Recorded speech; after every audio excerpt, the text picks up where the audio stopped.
Romanos 8, do 18 ao 25. Os irmãos sabem, estamos estudando o livro de Romanos e já vamos aí pelo capítulo 8. Estamos no centro, né? No centro do livro. Romanos 8, dos 18 ao 25, diz assim: Porque para mim tenho por certo que os sofrimentos do tempo presente não podem ser comparados com a glória a ser revelada em nós. A ardente expectativa da criação aguarda a revelação dos filhos de Deus. Pois a criação está sujeita à vaidade, não voluntariamente, mas por causa daquele que a sujeitou, na esperança de que a própria criação será redimida do cativeiro da corrupção para a liberdade da glória dos filhos de Deus. Porque sabemos que toda a criação a um só tempo geme e suporta angústias até agora. E não somente ela, mas também nós, que temos as primícias do Espírito, igualmente gememos em nosso íntimo, aguardando a adoção de filhos, a redenção do nosso corpo. Porque na esperança fomos salvos. Ora, a esperança que se vê não é esperança, pois o que alguém vê, como o espera?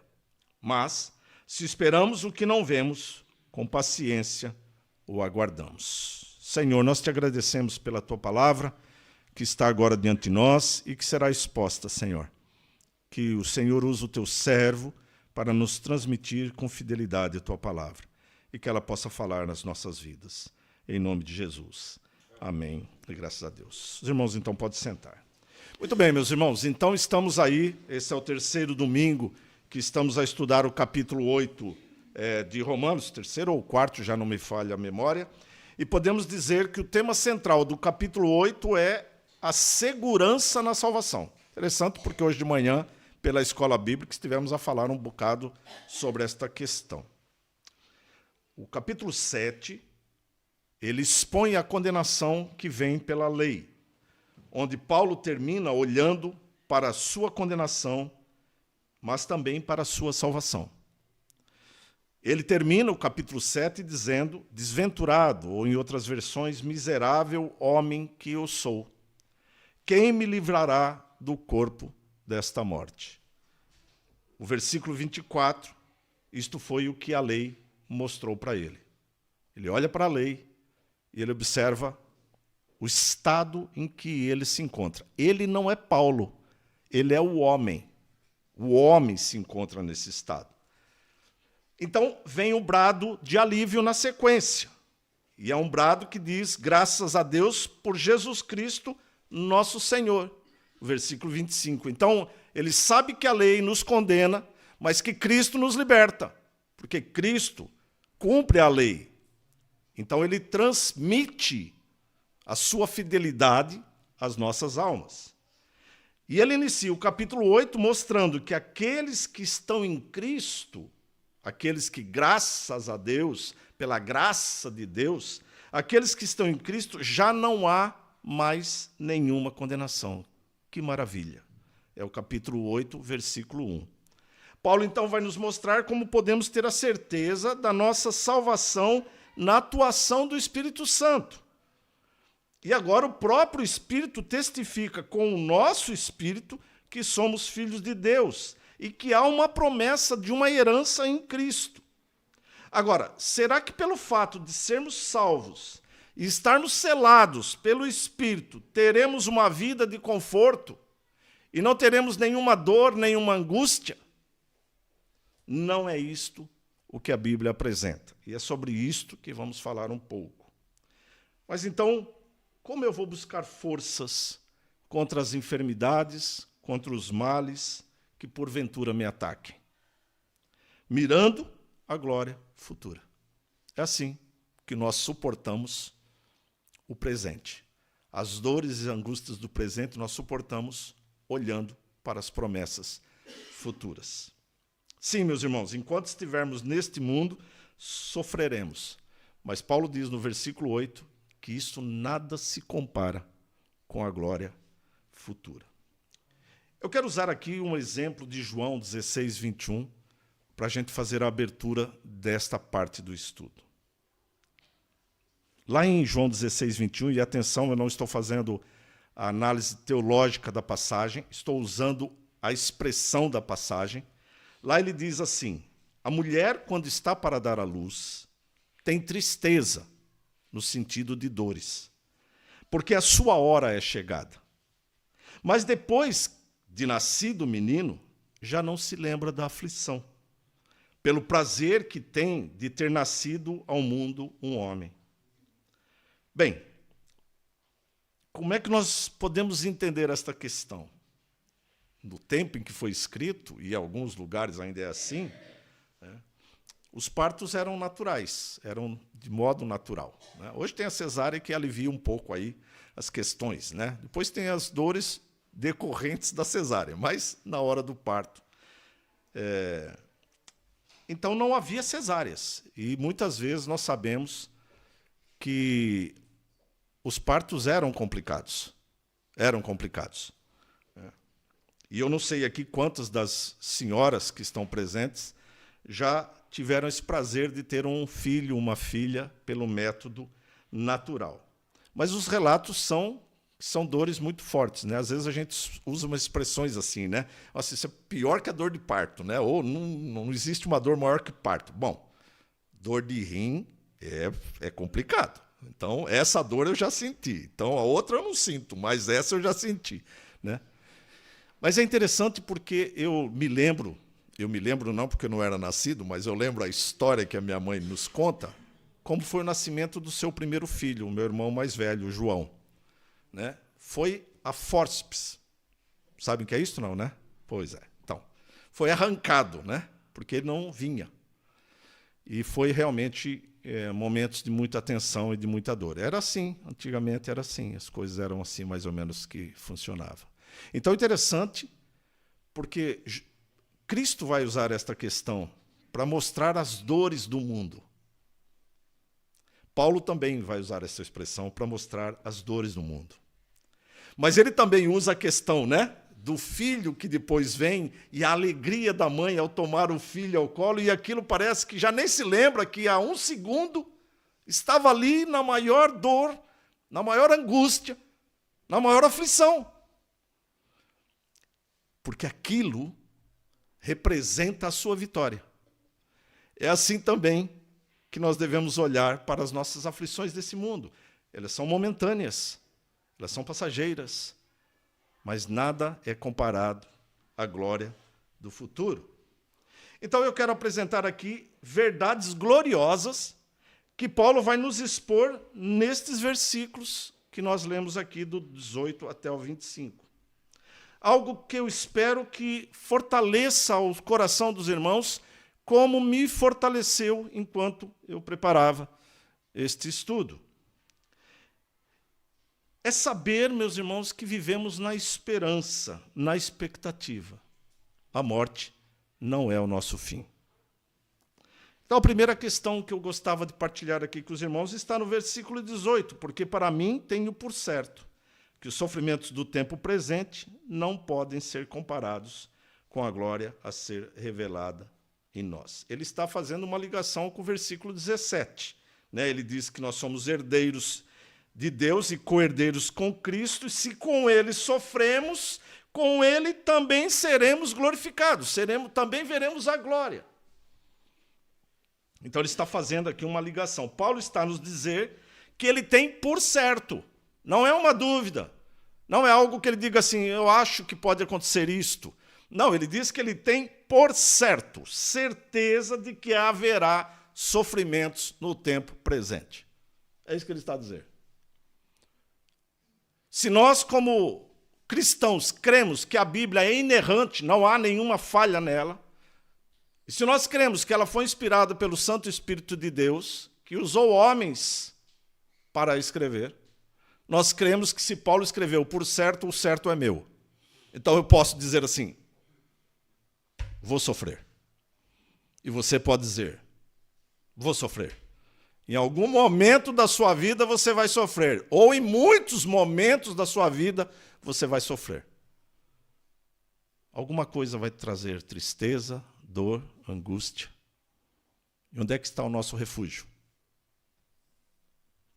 Paulo não faz uma citação, mas nós podemos entender que ele se refere a todos os tipos de males, como uma simples gripe, como um cancro, como problemas de rim, coração. Aqui apenas para citar alguns que são causados diretamente ao corpo, mas e os outros? Que são causados no nosso psique, na nossa mente, no nosso interior. Perseguição, fome, maldades, corrupção, tudo isso são dores, são angústias, são sofrimentos. Interessante porque Paulo está a dizer como quem tem gravado em si, ou marcado em si, alguns sofrimentos. Poucos, né? Pouquíssimos sofrimentos Paulo passou. Paulo teve uma vida, depois que ele se converteu, depois que ele teve o encontro com Cristo, foi tudo bem. Mas eu vou aqui citar algumas questões que ele diz, né? Em 2 Coríntios, do 11 ao 24, eu vou ler aqui para os irmãos, 2 Coríntios, do 11 até o 24, vou falar aqui de algumas questões que Paulo expõe sobre a sua vida. E ele diz assim: 5 vezes recebi dos judeus uma quarentena de açoites menos 1. 39 chicotadas. Sabe por que 40 menos 1? Porque a ciência da época dizia 40 você mata o cidadão, 39 só aleja. Por isso que era 40 menos 1. 5 vezes. Pouco, né? 5 vezes. Paulo saiu carregado pelos amigos, porque ele estava quase desfalecido. Mas ainda tem mais. 3 vezes fui fustigado com varas. Várias pessoas pegavam em varas e batiam na pessoa até ela cair. Mas ainda, uma vez apedrejado. Uma vez passei por vorazes do mar, 3 vezes em naufrágio. Em jornadas, muitas vezes, em perigos de rios, em perigos de salteadores, em perigos entre patrícios, entre os próprios, em perigos entre gentios, em perigos na cidade, em perigos no deserto, em perigos no mar, em perigos entre falsos irmãos. Aqui ele não está falando de uma dor no corpo, ele está falando de uma dor no coração, né? Falsos irmãos. Aquele que você contava, mas foi machucado, né? Em trabalhos e fadigas, em vigílias, muitas vezes, em fome, sede, em jejuns, muitas vezes, em frio, em nudez. Alguém aqui já teve que andar pela cidade nu? Então, você ainda não experimentou todos os males. Paulo vai além, né? Além das coisas exteriores, ao que pesa sobre mim diariamente. Diariamente. E o que é que pesava? A preocupação com a igreja. Esta era a vida de Paulo, que com autoridade pode escrever Romanos 8, porque ele sentiu no seu próprio corpo esses sofrimentos direcionados à pessoa, à criação humana. Mas Paulo vai dizer também que não só a criação humana, mas toda a criação, todo o cosmos, toda a natureza sofre e geme de dor. E isto veio em consequência do pecado. Gênesis relata isso no capítulo 3, nós não vamos ler, mas você pode ler o capítulo 3 e você vai ver Deus falando, por causa do pecado, né, a terra é maldita. Na realidade, ele está dizendo, toda a criação está amaldiçoada por causa do pecado. E ali, além desta questão, Deus sujeita a criação, toda a criação, ao sofrimento. Né? Em vez da relva verde, agora vocês vão ter espinhos e abrolhos. A terra vai produzir isto. Não estava marcado para produzir isto. É apenas um exemplo, leiam o capítulo 3. Mas atenção, nós podemos perceber a misericórdia de Deus na criação. Vejam quantas belezas Deus concedeu ao mundo. Ele amaldiçoa a terra, mas não extermina a terra. Ele não tornou a sua criação em terra arrasada. Se você estiver num lugar ermo, sem luz natural à noite, e for uma noite limpa, você vai ver a maravilha dos céus iluminados. Ele não cerrou os céus, ele não fechou, as estrelas estão lá. Nós podemos Por exemplo, aqui em Portugal, eu digo que até o mato, a erva dá flor. Até a erva dá flor. E eu gosto muito de ver a erva em flor. Mas você sai nesta altura do ano, por exemplo, e anda por aí, é muito lindo. Está lá a criação do Senhor. Mais do que isso, nós podemos sair daqui uns dias, né, e ver uma variedade de frutos que nos trazem prazer à alma e ao corpo. Deus não exterminou os frutos. A misericórdia de Deus faz com que, embora a terra esteja amaldiçoada, haja bênçãos para os seus. E para os que não é seus também. A palavra do Senhor diz que Ele faz vir o sol sobre o justo e sobre o ímpio. A chuva cai no terreno do justo e do ímpio.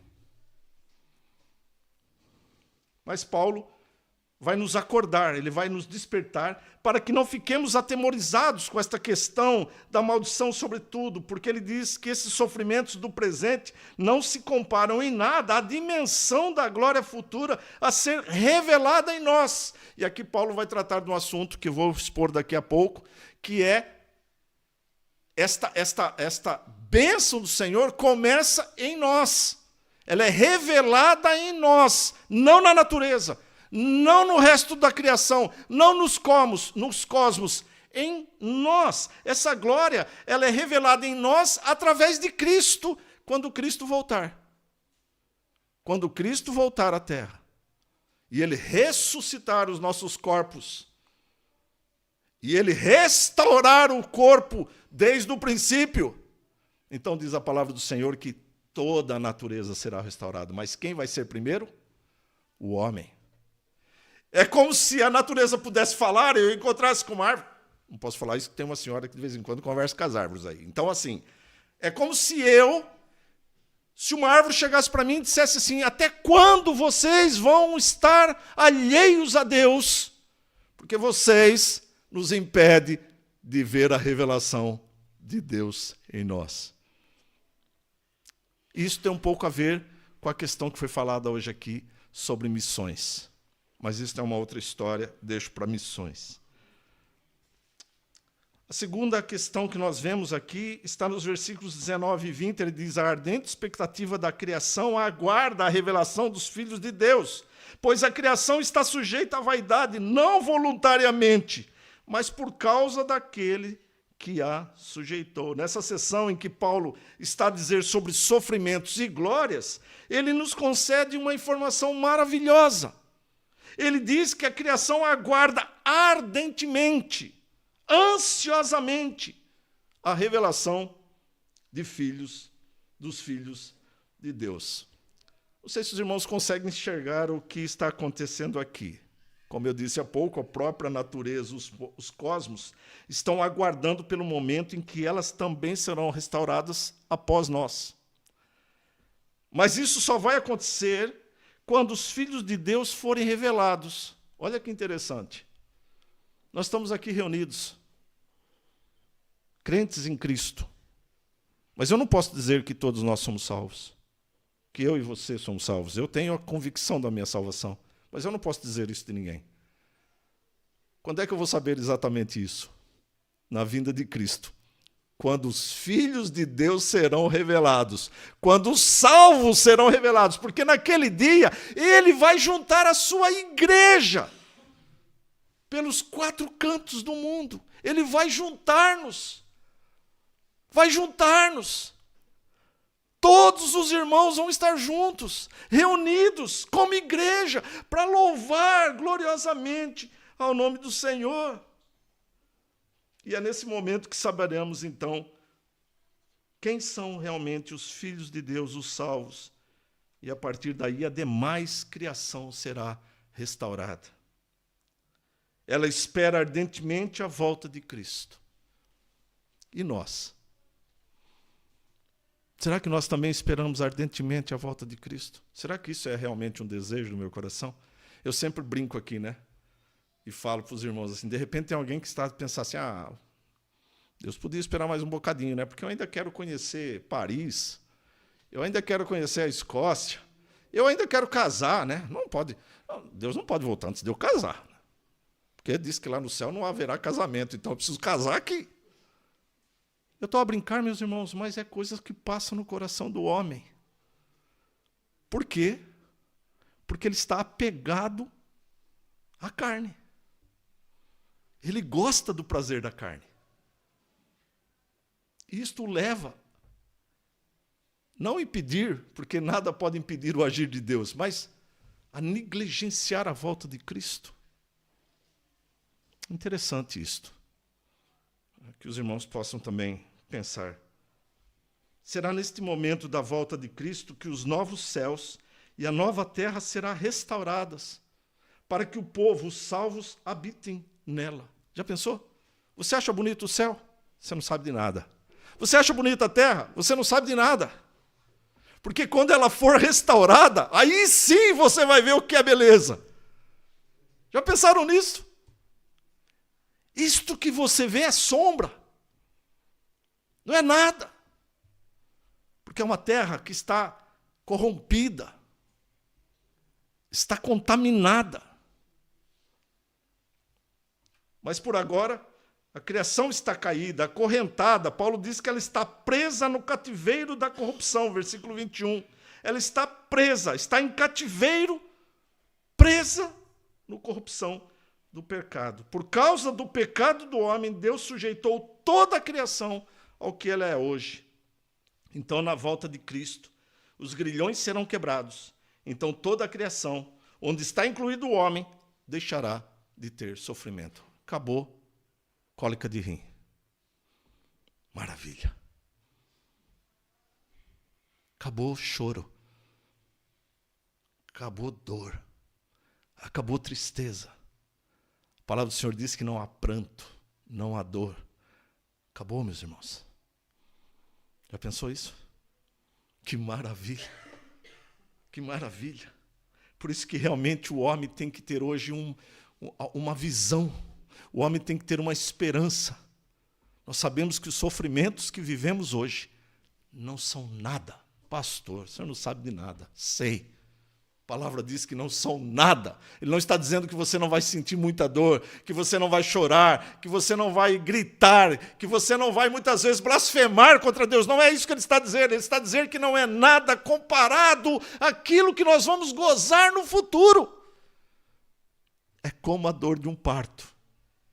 Ela tem um tempo, mas depois nós nos alegramos por pegar aquela criatura, aquela linda criança no nosso colo. Espero que as irmãs que estão grávidas não se assustem com a mensagem de hoje. É apenas mensagem. O versículo 21, 22 vai nos mostrar a terceira questão. Diz assim: na esperança de que a própria criação será redimida do cativeiro da corrupção para a liberdade da glória dos filhos de Deus, porque sabemos que toda a criação, a um só tempo, geme e suporta angústias até agora. Paulo vai repetir, ele está repetindo o que falou nos 2 versículos anteriores, mas mais diretamente a questão da natureza. Aqui ele está focando a natureza agora, da criação como um todo, exceto o homem. Ele agora está dizendo assim: com exceção do homem, toda a natureza, toda a criação geme, sofre. Meus irmãos, vocês já pensaram que a natureza geme de dor e angústia? Já pensaram nisso? Não, aqui não temos nenhum naturalista. O que nós estamos a dizer é que a criação geme de dor e de angústia. Sabiam disto? Ela geme. Talvez nós não a percebemos, essa dor, esse gemer, porque acabamos pondo os nossos olhos somente nos problemas causados, por exemplo, um fogo que alguém coloca num determinado lugar. Aí a gente olha a natureza ali, parece que no meio do fogo realmente a natureza geme, né? A gente escuta aquele gemer da madeira, né? Não é isso que nós estamos a dizer. Nós estamos a dizer naturalmente, ela por ela, como é que isto acontece. Já pensaram, meus irmãos, que uma tempestade não existiria se não fosse o pecado? É a natureza a gemer. Um tsunami, que é tão temeroso, é a natureza a gemer. Um vendaval Outras formas de manifestação de dor da natureza, um vulcão em erupção. Tudo são manifestações da natureza a gemer.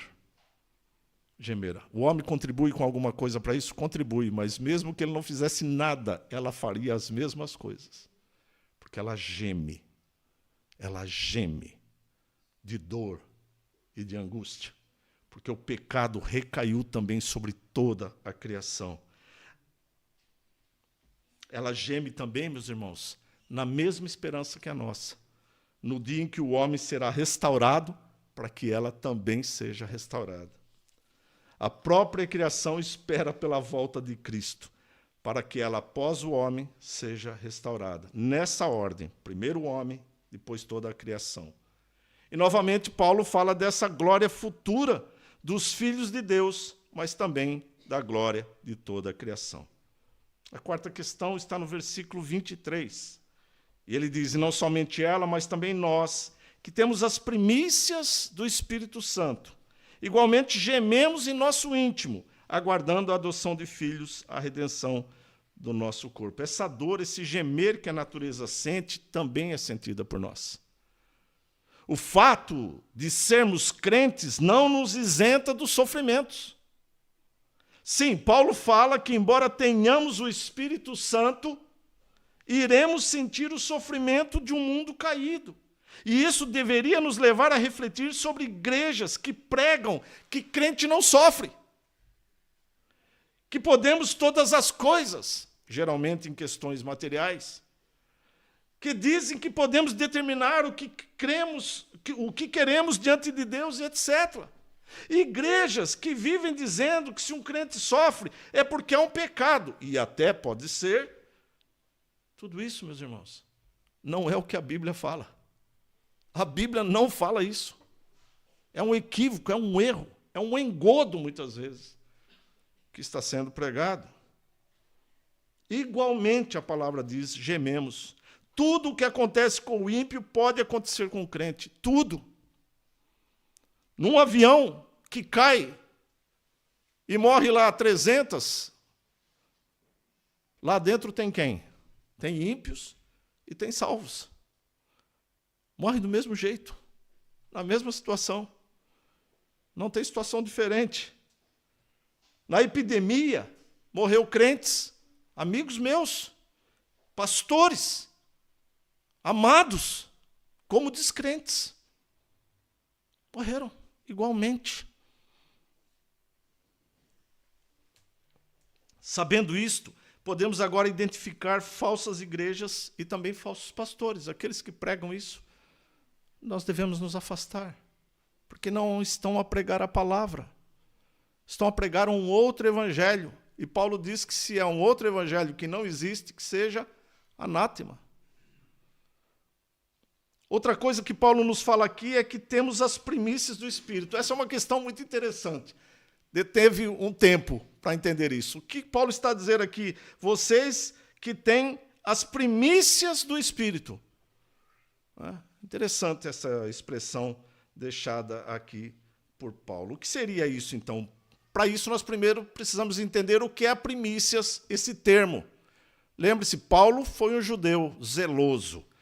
Ele usa termos aqui do campo judaico. E primícias no campo judaico era quando eu ia fazer a colheita do meu campo, as primeiras coisas, o primeiro fruto, o primeiro saco de trigo, de cevada, a primeira colheita era entrega na casa de Deus. Era entregue ao Senhor, como que dizendo a Deus, Senhor, eu entendo que tudo é teu. O Senhor nos abençoou e o Senhor nos deu toda esta fartura. Está aqui o melhor da terra, a primícia.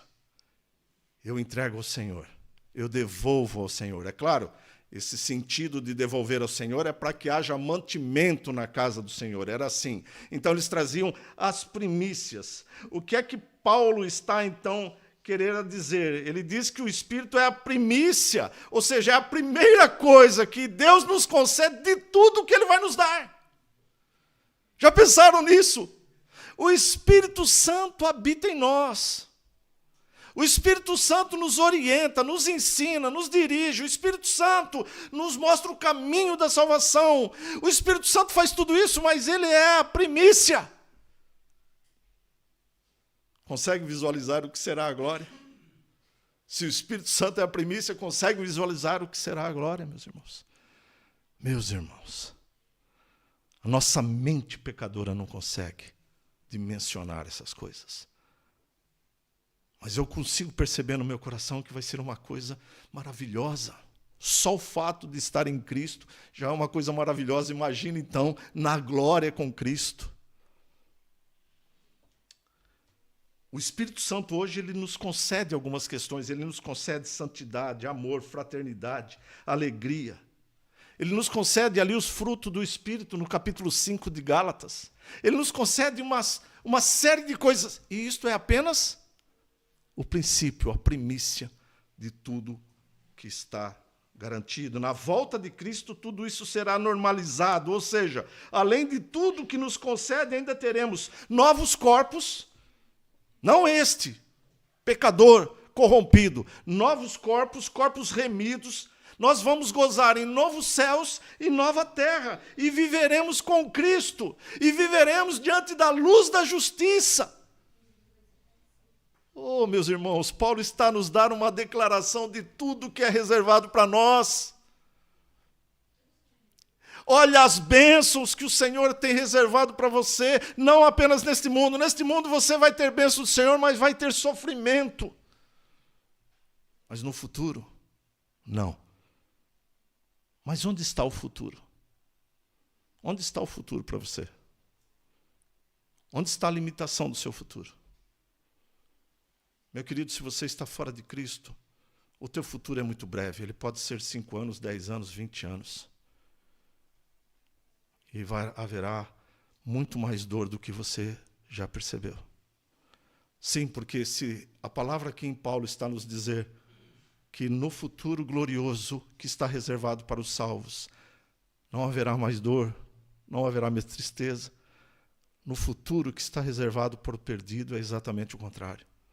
Dores como nunca houve, gemidos que se ouviriam por todo o universo, tristeza. Aonde você quer ir?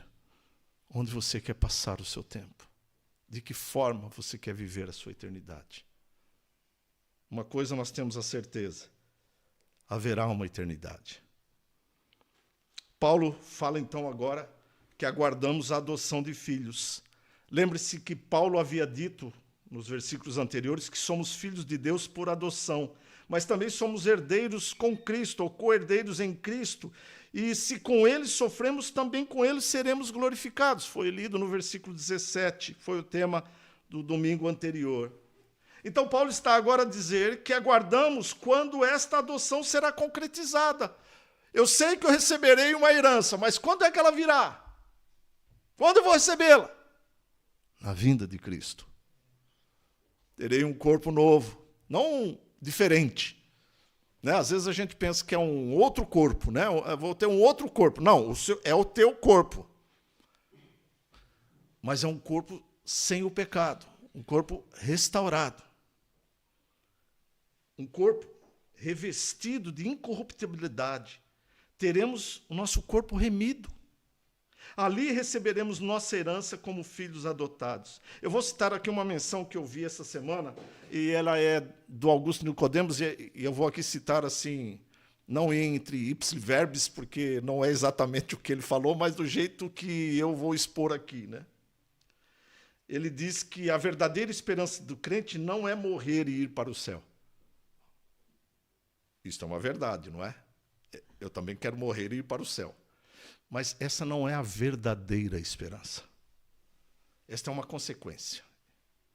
A verdadeira esperança do crente é quando do céu tivermos os nossos corpos remidos e transformados na ressurreição dos santos. Essa é a verdadeira esperança, porque é ali que literalmente nós vamos gozar as bem-aventuranças, nós vamos gozar a herança de Deus. Sim, neste dia, então, veremos a glorificação completa. Aí, com corpos transformados, viveremos no novo céu e na nova terra, que também será transformada. E para acabar, meus irmãos, a quinta última questão, no versículo 24 e 25, diz assim: porque na esperança fomos salvos.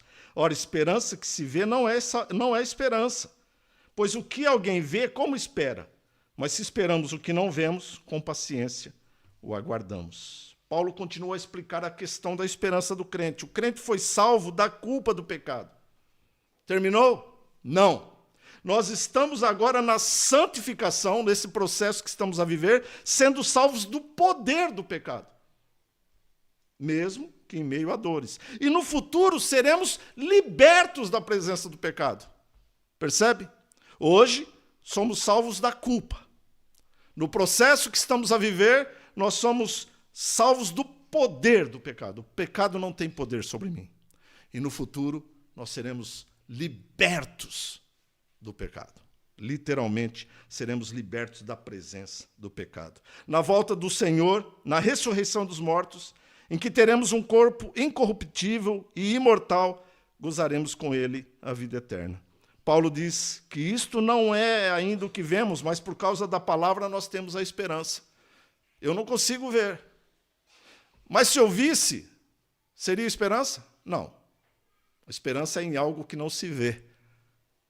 Mas eu espero, porque a palavra me confirma que isso existirá. Então eu quero colocar aqui 5 práticas através do que foi exposto. 5 aplicações bem rápidas. Primeiro, enquanto estamos neste mundo, estamos sendo preparados, meus irmãos. Quando estiveres em meio a dores e angústias, olhe para aquilo que nos espera. Paulo diz, porque a nossa leve e momentânea tribulação produz para nós eterno peso de glória, acima de toda comparação, não atentando nós nas coisas que se veem, mas nas que não se veem, porque as que se veem são temporais, as que não se veem são eternas, 2 Coríntios 4, 16, 17. Segunda aplicação, toda a criação está a gemer. Todos os homens sofrem, mesmo que não transpareça. Você não foi escolhido para sofrer. Você não foi selecionado, este vai sofrer, este não vai sofrer. Não, todos os homens estão condenados ao sofrimento. Mas atenção, meus irmãos. 2 coisas gostava de chamar a atenção de vocês. Primeira, onde termina o seu sofrimento e onde termina o sofrimento do ímpio? O seu sofrimento termina na esperança, o dele na devastidão. Segunda questão, olhe ao lado, olhe ao seu redor. Olhe quantas pessoas sofrem literalmente, muito mais que você. Observe. Se você fizer esse exercício, você vai ver que o seu sofrimento, o sofrimento de um justo comparado ao do ímpio, é muito diferente, porque eles não têm esperança. Olhe as pessoas que estão em guerras, como foi dito aqui. Olhe o coraçãozinho dessas crianças. Imagina o transtorno que vivem essas crianças psicologicamente, além de fome, nudez, sem paz. Estou a citar aqui uma questão, mas não precisamos nem muito longe. Olhe para Lisboa. Está agora aqui a 150 quilômetros. Olha quantas pessoas vivem nas ruas, a mendigar, envolvidas em tráficos, envolvidas em consumo de drogas, em prostituição. Olhe, aqui ao nosso lado. Terceira questão, ou terceira aplicação, nós sofremos não necessariamente por causa de um pecado, meus irmãos, mas por causa do pecado original. Não é um pecado particular. Podemos sofrer também por causa de um pecado em particular. Você pode cometer um pecado que vai te levar ao sofrimento. Mas nós sofremos por causa do pecado original, que trouxe sofrimento sobre toda a criação. A quarta questão, Deus nos concedeu o Espírito Santo. Se vivermos nele, quando o sofrimento e a angústia bater, ele nos fortalecerá. Quinta e última questão, não somos como o mundo que aguardam a morte, como se fosse o fim. Para nós, a morte nos leva à vida, que será revelada na ressurreição. Que Deus nos abençoe. Que Deus nos conceda a graça de poder guardar esta mensagem no nosso coração e que nós possamos viver realmente dessa forma, na esperança do porvir. A esperança do porvir. Vamos orar ao Senhor, meus irmãos. Pai, nós te agradecemos pelo culto que pudemos tributar ao Senhor, prestar ao Senhor, Pai. Obrigado, Senhor, por esta oportunidade. Obrigado pela tua palavra, Senhor. Oh, Deus amado, Deus poderoso, Deus bendito. Oh, meu Senhor. Nós sabemos, Pai, que teremos sofrimentos, Pai. Nos ajuda diante deles. Oh, Santo Espírito, nos fortalece contra eles. Oh, meu Jesus, opera nos nossos corações, Senhor. Que a tua vontade seja feita em nós, Pai. Senhor, em nome de Jesus, olha para esta igreja. Fortalece-a no seu Santo Espírito. Olhe para estes irmãos aqui reunidos, Pai. Se há alguma tristeza, alguma dúvida, alguma dor no coração, Senhor, que o teu Santo Espírito possa acalmá-los, Pai. Olha para estas pessoas que estão aqui reunidas. Se há alguém aqui, Senhor, ó Deus, que ainda não experimentou este encontro verdadeiro com o Senhor, fala nesta manhã nos seus corações, Pai. Para que haja transformação, para que haja entrega, para que haja um novo viver no Senhor, Pai. Para que eles também possam receber esta confiança futura da glória do Senhor, Pai. Oh Deus, em nome de Jesus, concede-nos uma semana de paz, tranquilidade, alegria, prosperidade. Abra as portas para os irmãos que estão à busca de empregos, documentos. Que a tua misericórdia, Senhor Deus, recaia sobre eles, Pai. Que o Senhor nos conceda, Pai, da tua graça, do teu amor.